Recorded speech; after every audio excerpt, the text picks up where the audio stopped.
Hello, fellow YouTubers. Hello, fellow people out there. I'm starting this channel, and the purpose of starting this channel is to talk to you about my spiritual journey. Talk to you about my life. Talk to you about things that are going on in my life and my spiritual journey. And I want to start back. Actually, my format would be more of a storytelling like format. And I'm going to try to share as often as I can. I don't know how important my stories will be. I don't know how important my thoughts will be. I don't know if it will have any type of impact on this world, but I feel compelled, nonetheless, to share it. I will be a little bit impromptu in nature. I will be just raw.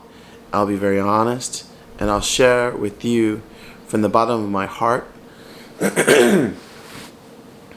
And I'll try to do more of a storytelling. Everything is just going to be off the cuff, nothing too planned, except what is some thoughts already on my mind. What do I mean by I feel prompt to start this? For some reason, as I walk around and I think about things, I feel compelled to start a channel about our life, about this life, and the purpose of this life. So anyway, let me begin with the beginning. I'm going to tell you a story, and this is going to be a storytelling format. When I was younger, I would say middle school, I had a problem with my tongue or the way I said things. When I saw somebody, I would instantly say whatever I thought. If they had a yucky shirt on, I would tell them, "Oh, you have an ugly shirt on." Well, now, that was really bad. I had no issue, no problem telling everybody clearly what I thought of them or about the situation or anything.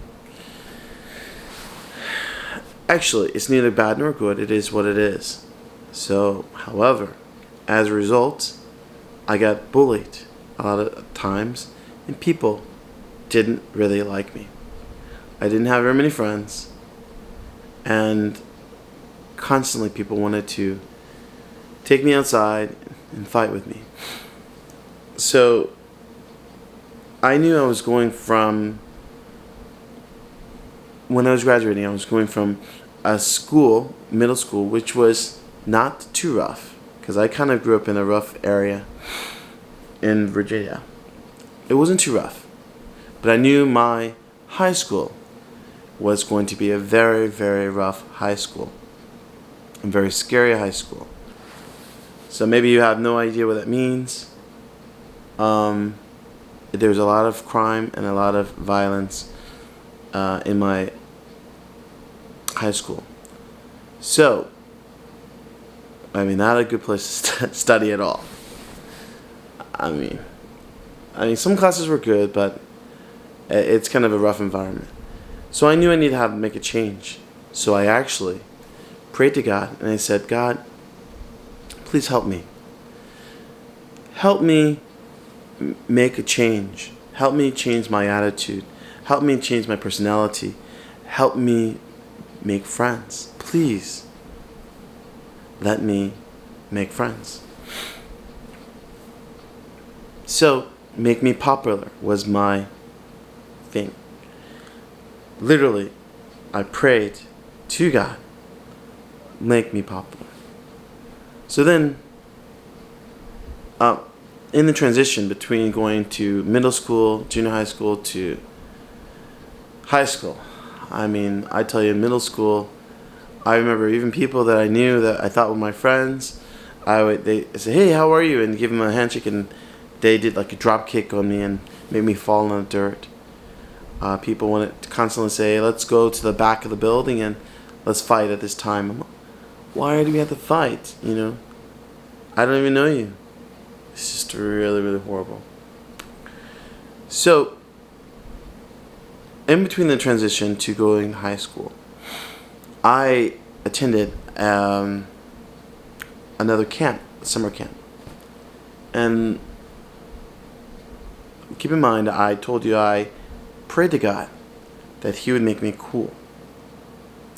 So as I was going to the summer camp, it was only 2 weeks, and it was upper bound, kids to try to go to university, college, university, and it was all black program, and Norfolk State University, and no one knew me at all. When I went there, after 1 or 2 days, I became instantly unpopular, and it was really bad. I'm only there for 2 weeks. I mean, how can anybody know anything about you in 2 weeks? But I was instantly unpopular. Maybe something I said, maybe something I did. I mean, I remember one time we were going to go to Water Country USA, which is in Williamsburg, Virginia. And they literally tried to drown me in the water. Now, they didn't. They literally put my head down, and I'm like trying to escape for some water, and they didn't kill me, but it just showed me that they really didn't like me. And the question really was, why? How, from middle school to high school, middle school to this program, these people, it just carried on. I mean, literally, it wasn't not anything to do with the other people themselves. It had something to do with me, myself. Something about me was giving off that impression. Something about me. And even though I prayed, it still had no effect. So guess what I did? I went back home, and what else could I do? I cried, and I said, God, I thought I asked you to make me cool. And I cried again. And I didn't know what to do. That's it. And a really interesting thing is, during that time, by the way, I might have to make this story short, only because people around me are waking up, so I might have to continue this another time, but I'll continue while I can. So, when in between the time, I was roaming around my parents' house, my house, and there was a bookshelf. Okay, this is still in college, before going to high school, and there's a bookshelf, a lot of books in the bookshelf. So what I decided to do was, I was quite curious. There is interesting books, like for example, there's National Geographic books, and they had like some nudity in the National Geographic books. It was funny, and I'm a little kid. I'm crazy. Wanted to look at the nudity in the National Geographic books, but also there's other books on the shelf, and one of the books on the shelf is like a book about Edgar Cayce, and also it was a book about Proverbs. There's a book about Edgar Cayce and a book about Proverbs, and these two books were very important for me. So let me just tell you about the book about Proverbs, and there's like 50 Proverbs that will really help you in your life, and I cannot find the book anywhere else. Funny thing is about this book, it really helped me so significantly. I actually gave the book away to somebody else, and I cannot find the book anymore. I gave the book away, and I wish I could have another copy of it. Maybe I can find it on Amazon. But the book said 50 Proverbs to kind of help you change your life. And one of these books, in one of these Proverbs it said about how our tongue is very powerful. And people literally live and are killed, live or they die by their tongue. And for example, if a king says you're dead, you die. So they said your tongue is very powerful. Okay, you can give honey, you can encourage people, you can help people, or you can really make things bitter and hurtful for other people. So you have to control. I had to control my tongue. We have to control our tongue. We have to control what we say to others, or even what we say. So, also, just like the rudder on a ship is actually moved by the small little rudder on a ship can move the whole big ship. Same thing with our tongue. Our tongue can give direction to your whole body and your whole life. So your tongue, even very small, is so powerful. So, therefore, use your tongue wisely to encourage and to motivate and to uplift other people rather than tearing them down. Okay? So, what I did was, I knew I had a problem with my tongue because I had an issue. If I didn't like something, I would say it instantly. Okay? Did it matter what other people thought? No, I didn't think about other people. I just thought myself, and I just said it to them. So I had trouble with that. I had trouble controlling my tongue. So what I decided to do was get a glass of water or get some water and put the water into my mouth. I would hold that water in my mouth as long as I could. And this is in high school, 9th grade, I literally hold the water in my mouth, and when somebody asked me something, if they would ask me anything, no one knew me. If they did ask me something, I would swallow the water and I would respond to them. But I would only say something that would be edifying, encouraging, and helpful for that person. I would not say anything that would be detrimental or hurt that person. I would only try to give compliments, or I would only try to give encouragements. Instead of saying to that person, if I didn't like that shirt, I would try to find one thing that is good about the person that I did like. Okay? So I was trying to find something that someone had on their bodies that was positive, that I liked. For example, if the shirt is ugly, but they have really cool shoes, say, oh wow, you have really nice shoes. Or if I like their, if I couldn't find anything else, I would like their fingernails. Literally, I would start to go, and wherever I went, I would always try to make one positive comment to the person I was encountering. If I was going to the restaurant, to the waiter, I'd say, oh, you have nice fingernails, or maybe you would have, you have really cool hair. Whatever I did, I tried to say something positive and encouraging. Okay? And then I would put water back in my mouth. Okay, so I wouldn't say anything, but if I would say anything, I would say something positive and encouraging to other people. Guess what happened? I became extremely popular in my high school. I guess it's like a no-brainer. I give off positive vibes, positive energy, positive love, and I receive positive energy, positive love from other people. It doesn't take a genius to figure that out. It was really interesting. Now, later on, I want to talk to you about what I mean by positive and negative, and all things, in my opinion, are just experiences. So there's not neither a positive or a negative. It's just an experience. It's just energy. It is an experience. And we can receive things in a positive way or a negative way, but really those are experiences. And obviously, most people want to go through the positive experiences rather than the negative ones. Nobody wants to be poor and out on the street. Or they'd rather be, I think, most people want to be rich in a nice house. It's just the way we perceive things. Excuse me. So, along those lines too, when I was 14 years old, I also read about Edgar Cayce during that summer, the transition. There was also a book about Edgar Cayce. And if you're not very familiar with Edgar Cayce,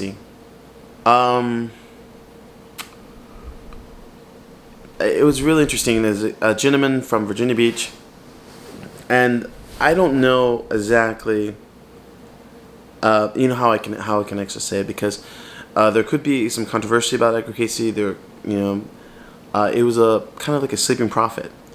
Literally, he would go to sleep in a trance, and then he would say things about people and about their spiritual journey and their spiritual life, or even their physical life and their physical journey. And he would make some accurate predictions about those things, as well as the economy, you name it. Okay, so I hope to talk to you and share a little bit more about that with you. But I also want to tell you about my spiritual journey and where I started. From a very young age, my parents took me to the local church, the church that was down the street, literally down the street. I think my great-grandfather was a pastor, and he may have pastored that church or churches around there. I'm not sure. So I went to this church from a very young age, and it was a black church. But even if I went there to learn about Jesus, to learn about God, to know a little bit more about Jesus and God, I didn't get any of that. I got a little bit of that. But there's a lot of things that were very distracting from learning about church or learning about God. Because you've got a lot of interaction with other people. One person likes another person, a lot of gossip, a lot of all these things that were in there. And I'm not saying about church in general. I'm just saying, at least in that church, as like a kid from a very young age, literally 5, 6, 7, 8, 9, literally a lot of things were going on in that church, and I didn't want to go. I mean, I wanted to learn about Jesus, but I really was not able to. And they have you read and memorize the Bible verses, which it's a good idea, and we memorized them and we regurgitated them, but really we don't really internalize them. We don't really know about them, and I felt like I did not want to be there anymore. So what I did was, my older brother and I, we decided to start boycotting going to church. Because literally my parents would drive us to the church and then drop us off and then go back home and then pick us back up. I mean, they didn't want to go to church. But they had us go to church. I was like, oh my gosh, that's horrible. So on Sundays, my brother and I literally just stayed in the bed, and we boycotted going to church. We did not want to go to that church anymore. We said, no, we're not going to do it. But I always had the nagging feeling inside of my mind to want to know about church, want to know about God. Because literally, I would wake up and I look at the wall. I mean, literally, I would say I was only 5 years old or 6 years old. And I would, 7 years old, look at the wall and wonder, who am I? And I said, well, I'm Brian. And then I used to say, well, who am I really? Who am I really? And beyond the Brian. And also the other question is, how did I get here? So who am I? How did I get here? And where was I before? How did I get here? And where was I before? And these are all questions that were in my mind. And then what is my purpose here? What is my purpose to be right here where I am, whoever I am? Studied a book about Edgar Cayce from my parents library, and it talked about a kid. And this kid, Edgar Cayce, of course, when he was younger, he had trouble trouble studying. And literally, he was a boy who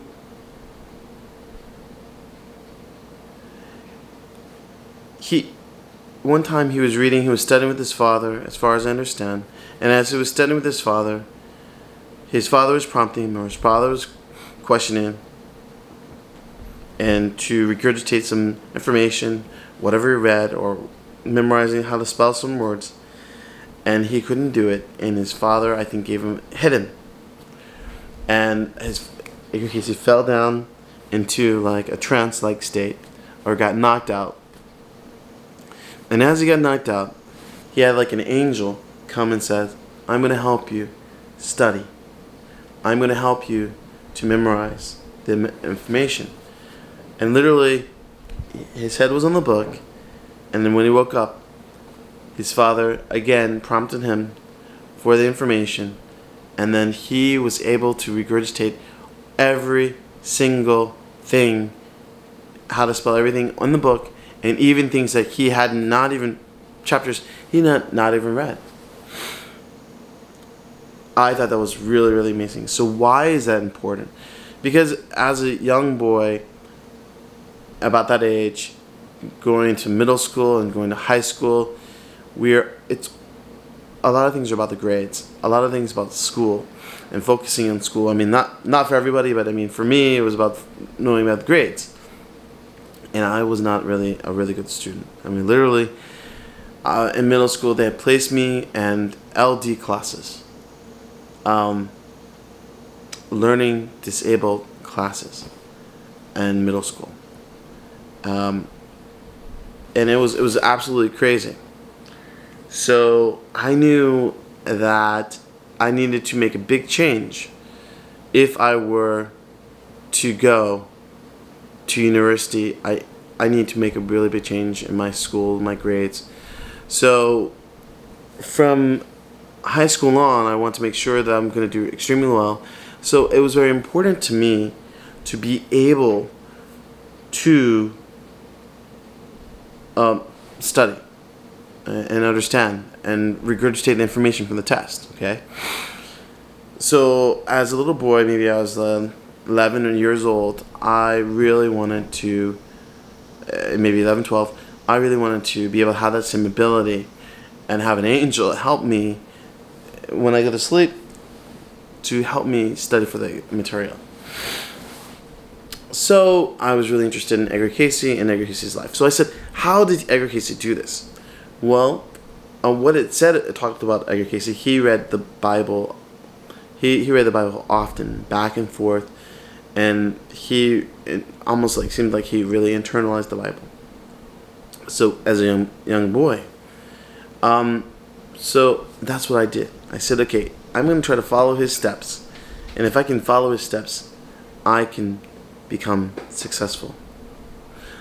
All right. Anyway, this is going to be a conclusion to this particular video. Or we've got a little bit more time left, so let me just tell you the story and then try to wrap it up, okay? Because I don't want to have too many people running around. But listen, I tried to make that a pattern in my life, to study the Bible. And if I could study the Bible a lot and understand the Bible a lot and memorize the Bible, then I felt that I could be like Edgar Cayce, and I would be able to have that ability to be able to go to sleep and do well on tests. Sleep in the book and be able to do well on the tests.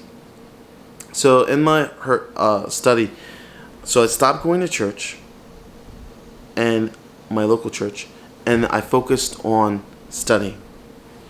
And as I was studying the Bible on my own, and that's kind of where my whole perspective came.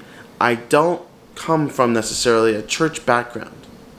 I first come from the study of the Bible, and then later I started to go to church. And let me tell you about that. When I was 14 years old, in high school, I became very popular. And as I was going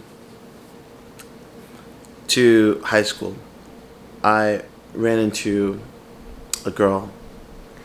And my high school was mostly a black high school. But there was like one Asian girl. Oh, I mean, there was a group of Asian people, but I guess I was attracted to Asian people.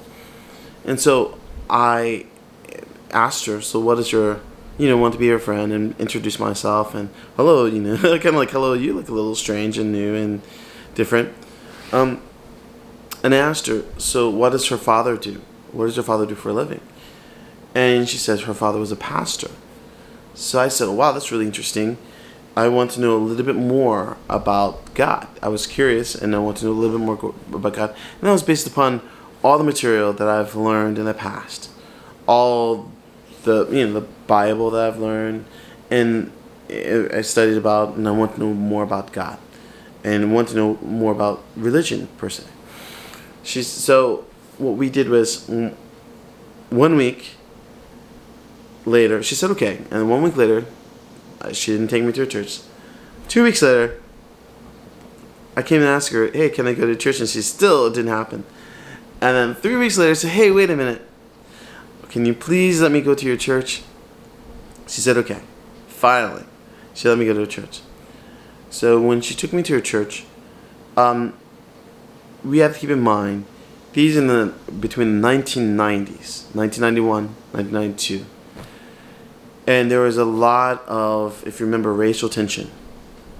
There was a lot of gangs, a lot of racial tension between black people and Korean people.